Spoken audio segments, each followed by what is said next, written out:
Ժողովուրդ օրաթերթը գրում է. ՀՀ հակակոռուպցիոն կոմիտեում վերջին օրերին լարված մթնոլորտ է տիրում։ Ժողովուրդ օրաթերթի տեղեկություններով կոմիտեի ղեկավար Արթուր Նահապետյանը անցած շաբաթվա վերջին հավաքել է աշխատակազմին և փակ ժողով անցկացրել։ Ըստ ժողովրդի իրավապահ շրջանակներին մոտ կանգնած աղբյուրների, Նահապետյանը հայտարարել է, որ առաջիկայում առավել լարված օրեր են սպասվում, ուստի անհրաժեշտ է գոտիները ձգել։ Նա աշխատակիցներին զգուշացրել է, որ արտաժամի աշխատանքը գրեթե անխուսափելի է լինելու, իսկ գործի ծավալը զգալիորեն աճելու է։ Աշխատակազմին նաև հորդորվել է չտրտնջալ ծանրաբեռնվածությունից և պատրաստ լինել ինտենսիվ աշխատանքի։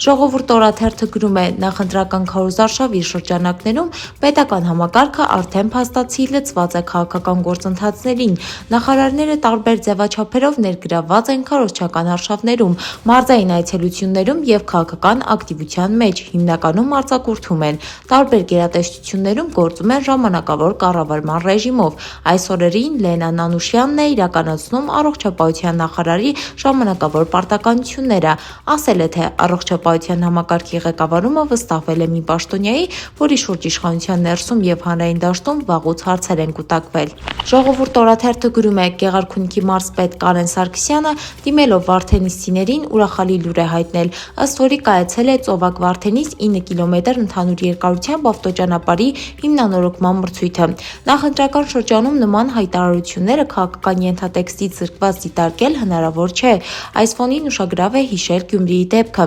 Մարտուն Գրիգորյանի հորը նախորդ տարի Գյումրիում ձերբակալեցին փողոցում շեբեն լցնելու համար։ Նրա ընտանիքի շուրջ իշխանական և մերձիշխանական դաշտում ամիսներ շարունակ շրջանառվում էին մեղադրանքներ, թե ընտրություններից առաջ շիբին է բաժանվել կամ ասֆալտապատման խոստումներ են հնչվել։ Գրիգորյանն էլ հրապարակային պնդել էր, որ փորձ է արվել իրեն վարկաբեկել՝ ընտրակաշառք բաժանողի պիտակ կպցնելով։ Հրապարակ թերթը գրում է. տեղեկացանք, որ հանրային հեռուստաընկերությունը ցանկանում է հունիսի 1-ից 5-ը վարձակալել մարզահամերգային համալիրի դահլիճներից մեկը։ Մտադիր են այստեղ կազմակերպել օրենքով սահմանված նախընտրական բանավեճերը։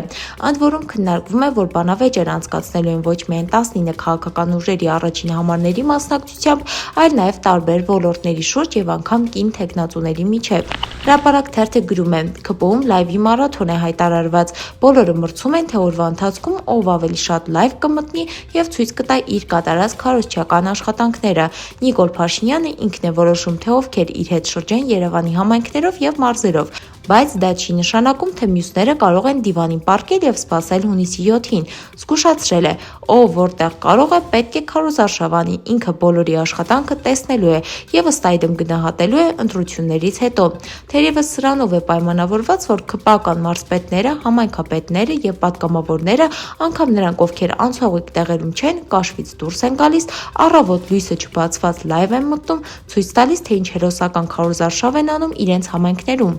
Իրավունք թերթը գրում է, որ Գորիսի համայնքապետ Արուշ Արուշանյանը Նիկոլին վստահեցրել է, թե Գորիսում ՔՊ-ի հաղթանակը այլընտրանք չունի։ Տեղեկության համաձայն Գորիսը եսին վրա են վերցնում, իմ խոսքն էլ խոսք ա, տղերք թող մյուս քաղաքներում աշխատեն։ ՔՊ աղբյուրների փոխանցմամբ ասել է Արուշանյանը անձամբ Փաշինյանին, ով մի այլ կարգի շնորհակալ է եղել համայնքապետին։ Իրավունք թերթը գրում է. Տիրադավերին մոտ կանգնած աղբյուրների փոխանցմամբ իրենց տիրադավերի ոչ թռչակած Նավասարդ Կոճոյանը կիրակի օրը սխոդկա է արել և վերջիններիս ասել, որ ժամանակն է ակտիվանալ։ Սրանից լավ առիթ չի լինելու։ Կաթողիկոսի Կարապետյանին այցելելը պետք է մեր օգտին օգտագործենք։ Ախպեր, ինչ անենք, էս մի 20 օրը պիտի անենք, մնացածը դուք ընտրեք, ըստ լուրերի ասել է վերջինիս տիրադավ եղբայրներին։ Այն իմաստով, որ եթե վեհափառի այցը ցույց տվեց, թե եկեղեցին աջակցում է ընդդիմությանը, ապա հիմա տիրադավները պետք է ապացուցեն, թե այդպես չէ, իրենք Փաշինյանի կողքին են։ Դե ինչ այսքանն ենք պատրաստել ձեզ համար։